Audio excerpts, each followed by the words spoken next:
Hola a todos y todas, yo soy Agostina Castro. Hola, yo soy Ariadna Albornoz. En esta ocasión vamos a desarrollar el libro número 3 y número 4 de la República de Platón. Yo voy a comenzar hablando del libro 3, que retoma un poco de la discusión que Adimanto y Sócrates tenían con respecto a la música.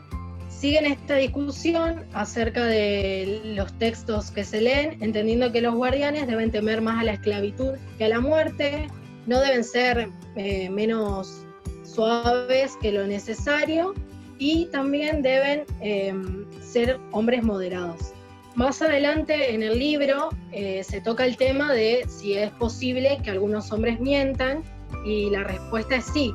Los que gobiernan el Estado siempre en conveniencia para el Estado van a poder mentir, mientras que todos los demás, si hacen esto, va a ser una falta. Y con respecto a los guardianes, no deben encargarse de otra cosa que no sea ser artesanos de la libertad del Estado. Sin embargo, si estos imitan a algunos hombres, deben ser hombres valientes, moderados y libres. Y llegan a la conclusión de que la melodía está compuesta por texto, armonía y ritmo, siendo la armonía y el ritmo los que se ajustan al texto. Bueno, por otro lado, me parece importante destacar cuando él diferencia al médico de un juez. Él dice que no cree que el médico cure con el cuerpo, porque si no, no podría enfermarse, sino que cura con el alma, y el alma sí, no debe estar enferma. Es por esto que el médico puede acumular experiencias, enfermarse, ver personas enfermas.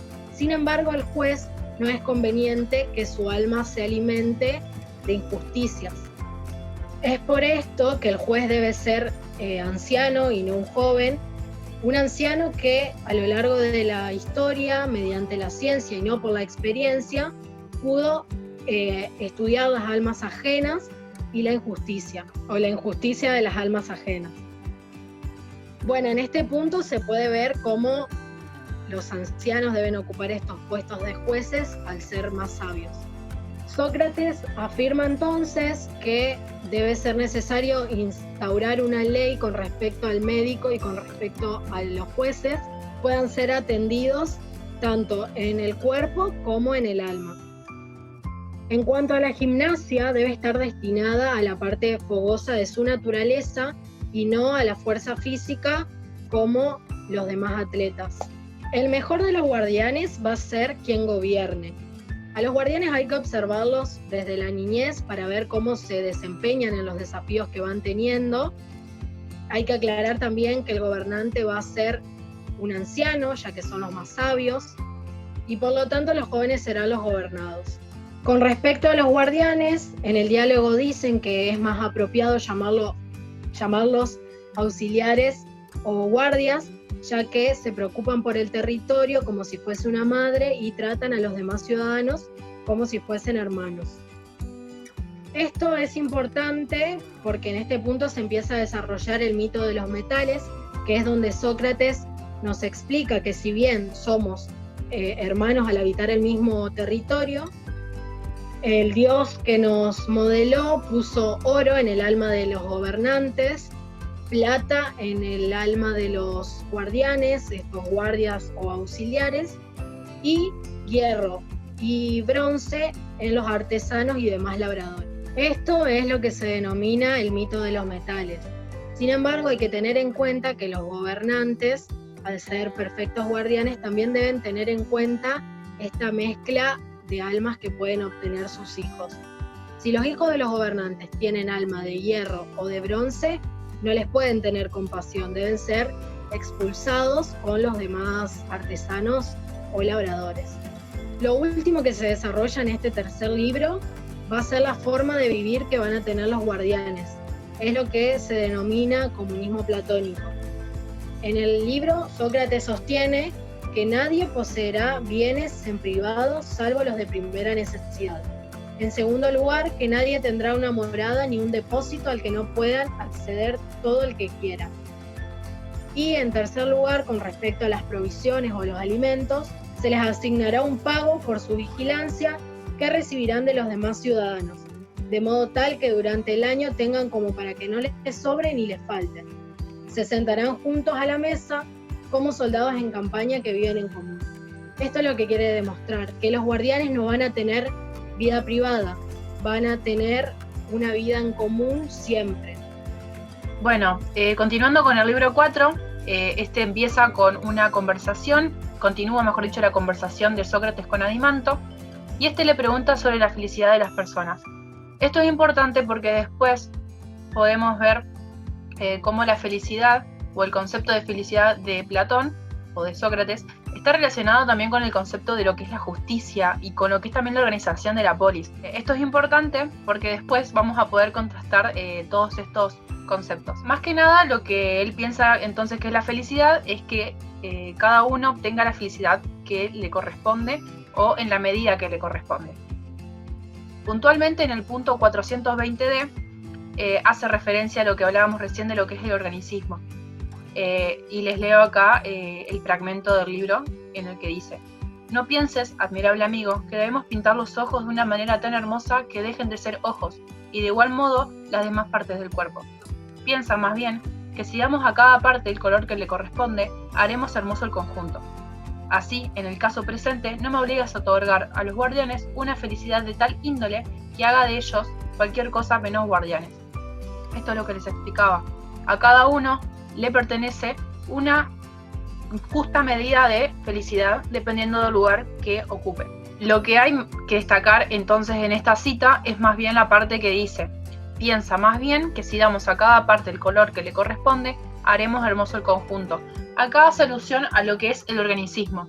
Siempre pensemos a Platón en función de el individuo conformando un conjunto, ya sea individuos, ya sea partes del cuerpo, ya sea sectores de la sociedad que conformen a la polis en su totalidad. Para decirlo en otras palabras, la teoría organicista es entender al Estado como un organismo vivo donde cada parte cumple su función.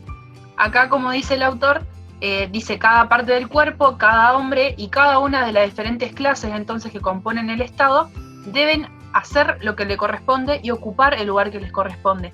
De esta manera sí es que va a funcionar la totalidad. También lo que hablaba anteriormente cuando hacía referencia a la felicidad, esto es justamente a lo que se refiere. También es importante entender el concepto de felicidad del autor, porque más adelante cuando vean Aristóteles, la felicidad es un punto muy importante en la teoría aristotélica. Por lo tanto, si nosotros podemos entender más o menos cuál es el concepto de justicia de Platón, vamos a ser capaces de hacer esta comparación. Bueno, luego más adelante del libro, el autor va a hacer referencia a lo que es la riqueza y la pobreza. Esto es en el punto 422A.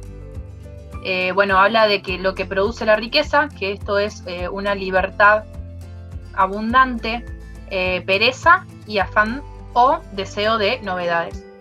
Mientras que por otro lado la pobreza produce más bien esto que es el servilismo, esta necesidad constante y excesiva de servir a los demás y el afán de cambios. Luego continuamos con la lectura del libro y nos vamos al punto 423A, en el cual Sócrates hace referencia a la existencia de dos estados, uno que le pertenece a los pobres y el otro que le pertenece a los ricos. Lo importante de esto, dice, es que a este estado hay que tratarlo no como uno solo, sino como muchos estados que conforman un gran estado. Dice que este gran estado tiene ciertos límites, los cuales no son más que las condiciones de crecer solo en tanto conserve la unidad. Y acá hay una cita del autor que dice: prescribiremos pues a los guardianes que velen con el mayor cuidado porque la ciudad no sea pequeña ni grande en apariencia, sino que se baste a sí misma y sea una sola. Acá lo que está haciendo referencia el autor entonces es a la unidad de la polis. ¿Qué quiere decir esto? Que no crezca en exceso, tampoco que sea tan chica, y para que esto no irrumpa en lo que es la unidad de la polis es necesario que ésta tenga ciertos límites y que su tamaño no varíe en exceso. Luego, bueno, vuelve a lo que había definido anteriormente, esto de que cada uno toma el lugar que le corresponde. Retoma esto y hago hincapié que lo retoma porque lo va a hablar durante todo el libro. Ya digo, La concepción de justicia de Platón la vamos a encontrar durante la lectura de todo el libro, de todos los libros, mejor dicho, porque es central en su teoría. Básicamente va a explicar todo en base a este concepto de justicia. Y va a plantear entonces, retomando lo que veníamos diciendo, que en caso de que los guardianes nazca un hijo inferior, necesariamente han de enviarlo con los que le sean afines y viceversa. El propósito de esto es mostrar que también los demás ciudadanos deben encargarse, cada uno, de la función para la cual está naturalmente dotado. Y es así entonces como el Estado se va a conformar como uno solo íntegro. Esto es importante porque si retomamos lo que es el mito de los metales, hace referencia a esto, de que cada uno debe ocupar el espacio que le corresponde por el metal que lo componga. Bueno, luego remarca la importancia de lo que es la educación y la instrucción, habla nuevamente de los guardianes, de la música, y luego más adelante, en el punto 428b, va a pronunciar la teoría de las 4 virtudes cardinales. Básicamente a lo que se refiere es que si una ciudad está bien constituida, es una ciudad perfecta. Entonces, esta tiene que ser por fuerza sabia, y acá tengo que remarcar de que puede ser que en algunos editoriales usen la palabra sabia o sabiduría, y en otros usen la palabra prudencia. Entonces, debe ser sabia o prudente, debe ser valerosa, debe ser moderada o templante, y también debe ser justa. Entonces, las 4 virtudes que componen a la polis, a esa polis perfecta, son la sabiduría, la valentía, la templanza o la moderación y la justicia. Bueno, luego continuamos con la lectura del libro y nos detenemos en el punto 433a. Ahí en ese punto, digamos que a medida que se fue dando la discusión, Sócrates se da cuenta de que encontró lo que era su definición de justicia. Dice entonces en el punto 433b, la justicia ha de consistir en hacer lo que le corresponde a cada uno, del modo adecuado. Esto es lo que hablábamos recién, que cada uno haga y ocupa el lugar que le corresponde, y en tanto, si nosotros no respetamos esto, vamos a incurrir a lo que denomina él la injusticia. A esto lo retoma en el punto 434a, cuando dice, bueno, ¿qué es la injusticia en la polis? La injusticia es lo opuesto a la justicia. Y a esto lo va a ejemplificar con, ¿qué sucede si 3 clases se mezclan? Si un artesano ocupa el lugar de un filósofo rey y si este ocupa el lugar de un guardián. Esto básicamente sería la injusticia, que ellos no ocupan el lugar que les pertenece o que les corresponde.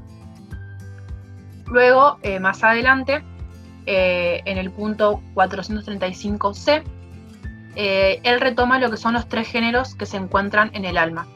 Dice, uno de estos géneros es el que nos va a permitir aprender, el otro es a través del cual nosotros somos fogosos o somos valientes, y por último, un tercer género a partir del cual nosotros deseamos alimentos, también habla de deseos sexuales y demás. Lo importante también a destacar de esto es que Platón dice, nosotros como hombres hacemos uso de la razón. Esto es importante porque nos diferencia de los animales.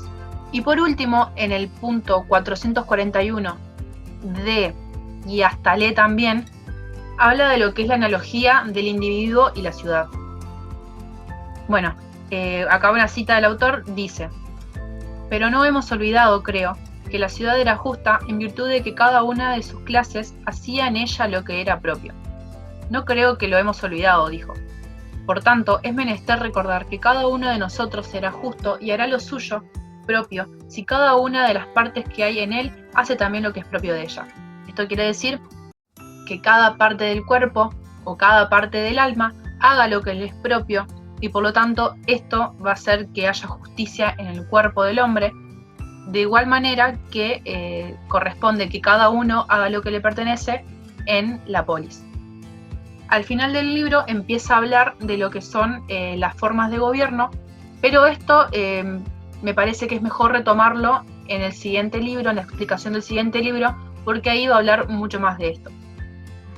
Entonces, lo que hay que entender y lo que es el eje fundamental de estos libros va a ser la teoría organicista, como ya la dijimos antes, que es que cada uno cumpla con su naturaleza. Es decir, como yo lo explicaba anteriormente, que Dios nos modela con cierto tipo de alma, es decir, oro para el filósofo rey, plata para los guardianes y bronce para los artesanos. Estos deben cumplir siempre con esa función que les otorgó la naturaleza. Si retomamos también un poco lo que hablábamos recién, ¿no?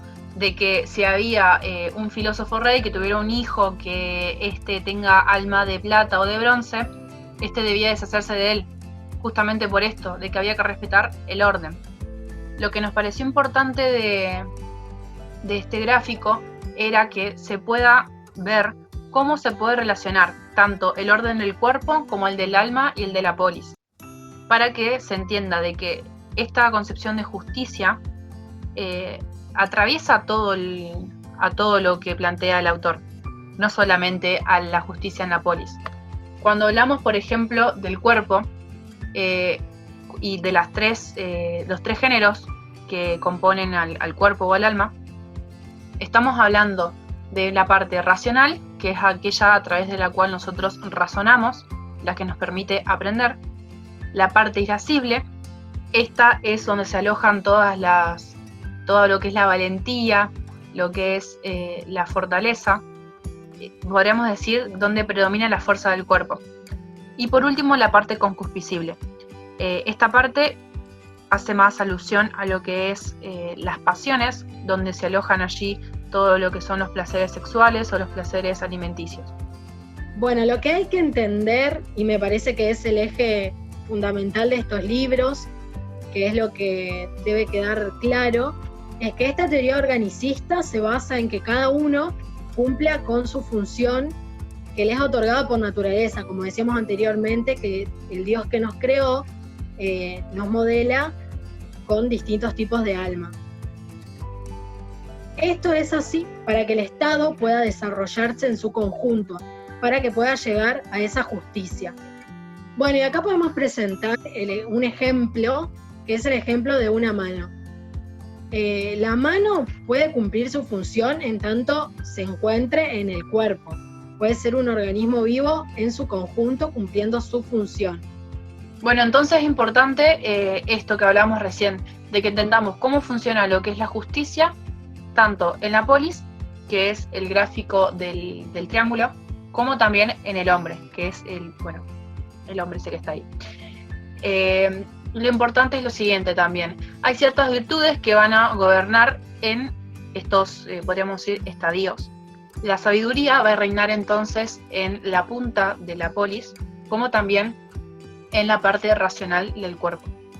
El coraje va a ser la virtud que va a gobernar, en este caso, en la parte de la polis media, en la que habitan los guardianes, y también en la parte media del cuerpo, donde decíamos recién, en la parte irascible, donde se encuentran todo lo que tiene que ver con la formación de la fuerza corporal. Y por último, la templanza es la virtud propia de la base de la polis, que en este caso nos encontramos con artesanos, y en lo que sería en el cuerpo, la templanza en las pasiones. Lo que me parece importante que quede claro es que quienes cuentan con la sabiduría y se encuentran en la cúspide de la pirámide van a ser los gobernantes, aquellos filósofos reyes. Por debajo se van a encontrar los guardianes y en el estrato inferior se van a encontrar los artesanos o labradores. También es importante destacar el tipo de enseñanza que ellos han adquirido, ¿no? Cuando hablamos de la sabiduría del rey filósofo, estamos hablando de una persona que se ha instruido en todas las disciplinas. Cuando hablamos del guardián y del coraje que éste porta, estamos hablando de una persona que se ha instruido en todas aquellas disciplinas que tienen que ver más bien con lo que es del propio del cuerpo. Y por último, cuando hablamos de los artesanos y de la templanza que reina en ellos, estamos hablando de la instrucción que ellos han obtenido, más que nada cuando hablamos de las habilidades, la habilidad que tiene el artesano de construir ciertas cosas, el zapatero y demás. Y también tener en cuenta el tipo de alma con el que nacieron. Bueno, espero que esta explicación les haya servido para comprender tanto el libro 3 como el libro 4 de la República de Platón. Saben que cualquier cosa nos pueden contactar a nuestros teléfonos o por medio de las redes sociales. Bueno, nos despedimos y esperamos que cualquier inconveniente o duda que tengan se puedan comunicar con nosotros. Al final del video les dejamos nuestros números de teléfono.